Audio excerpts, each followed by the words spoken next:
আসসালামু আলাইকুম viewers, welcome to my channel. You are watching Tech Bakhtiar. So বরাবরের মতো চলে আসলাম নতুন একটি ভিডিও নিয়ে। গত ভিডিওতে আমি আলোচনা করেছিলাম মৃত্যু নিবন্ধন অনলাইন করার জন্য কি কি কাগজপত্রের প্রয়োজন হয়, এবং আমি গত ভিডিওতে বলেছিলাম মৃত্যু নিবন্ধন করার জন্য 50 টাকার স্ট্যাম্পে একটি মৃত্যু সংক্রান্ত প্রত্যয়নপত্র লিখতে হয়। সেই প্রত্যয়নপত্রের মধ্যে কি কি মেনশন করতে হয় এবং প্রত্যয়নপত্রে কি কি লিখতে হয়, 50 টাকার স্ট্যাম্পে কোন সেটআপে প্রিন্ট দিতে হয়, সবকিছু নিয়ে আজকের এই ভিডিও। তো কথা না বলে এই ভিডিওটি শুরু করা যাক। তো চলে এলাম কম্পিউটার স্ক্রিনে। এখান থেকে আমরা মাইক্রোসফট ওয়ার্ডে চলে গেলাম। মাইক্রোসফট ওয়ার্ডে একটি পেজ চলে আসলে এখান থেকে আমরা পেজ লেআউট, এখান থেকে পেজ সেটআপ। যেহেতু আমরা স্ট্যাম্পে প্রিন্ট করব সেই জন্য পেপারটাকে আমরা লিগ্যাল করে নিলাম। লিগ্যাল মার্জিন সাইজ উপরে টপে দিব 4.3, বটমে দিব 1.3 বা 1.4 দিতে পারেন। লেফটে 1, রাইটে 1 অটোই আছে, ওকে প্রেস করলাম। এই হলো আমাদের পেজ সেটআপে। নেক্সট ধাপে আমরা মৃত্যু সংক্রান্ত প্রত্যয়নপত্রের হেডলাইনটি দিব। শুরু করলাম বিসমিল্লাহির রহমানির রহিম।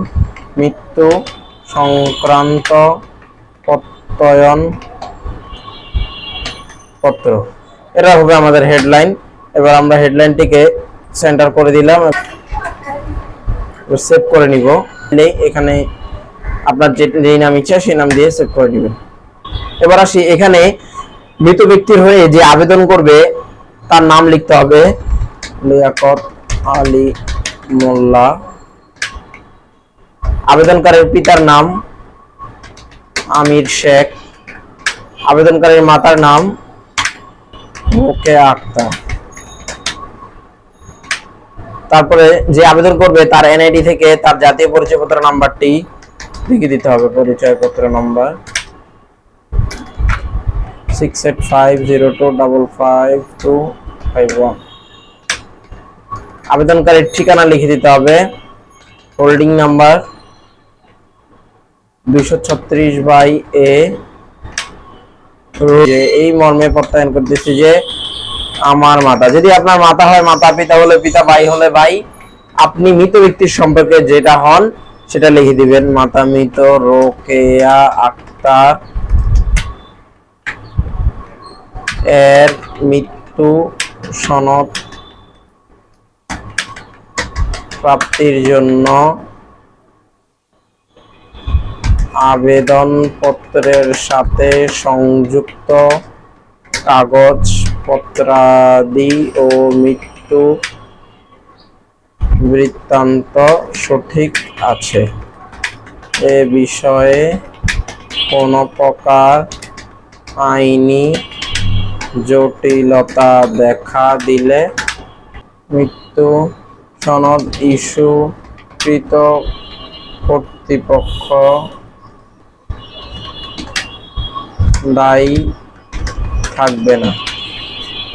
এই তো আপনি ফুল অ্যাড্রেস লিখবেন, অর্থাৎ এটা বোঝাবেন যে আপনি অমুক, আপনার মাতা অমুক, আপনার মায়ের মৃত্যু সনদ সংক্রান্ত কাগজপত্র যে কাগজপত্র দিয়েছেন, অর্থাৎ হসপিটালের কাগজ থেকে শুরু করে কবরস্থানের কাগজ, এগুলো সব সঠিক রয়েছে।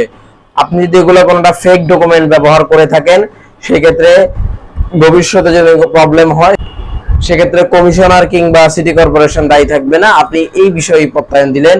নিচে এসে আবেদনকারী অর্থাৎ আপনার নিজের স্বাক্ষর, তারপরে আপনার পিতামাতার নাম, ওই যে উপরে যেহেতু পিতামাতা আছে কপি করে নিচে দিয়ে দিলাম। আমি আরেকবারও পড়ে শোনাচ্ছি, আপনারা সেম ভাবে টাইপ করে স্ট্যাম্পে প্রিন্ট করবেন।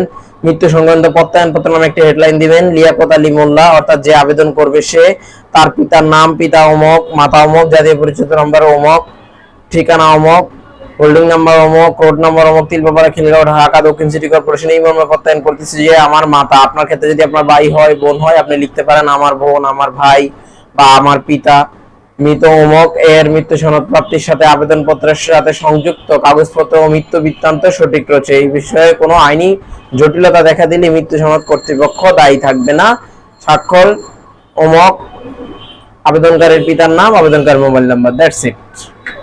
তো এই ছিল আজকের ভিডিও। এইভাবেই আপনারা মৃত্যু সংক্রান্ত হলফনামা বা মৃত্যু সংক্রান্ত প্রত্যয়নপত্র টাইপ করে এবং 50 টাকার স্ট্যাম্পে প্রিন্ট করে অনলাইনে যে আবেদন করবেন সে আবেদনপত্র প্রিন্ট করে সকল কাগজপত্র সহ সিটি কর্পোরেশন কিংবা ইউনিয়ন পরিষদে জমা দিতে হবে। তো আজকে ভিডিও ছিল এই পর্যন্ত। যারা আমার রেগুলার ভিউয়ার তারা একটা লাইক দিয়ে কমেন্ট করে জানিয়ে দিবেন আপনাদের কাছে ভিডিওটি কেমন লাগলো। So that's it guys, no more today, thanks for watching this video. If you guys enjoy this video, so don't forget to hit the like button and press the bell icon. So take care, fun. আল্লাহ হাফেজ।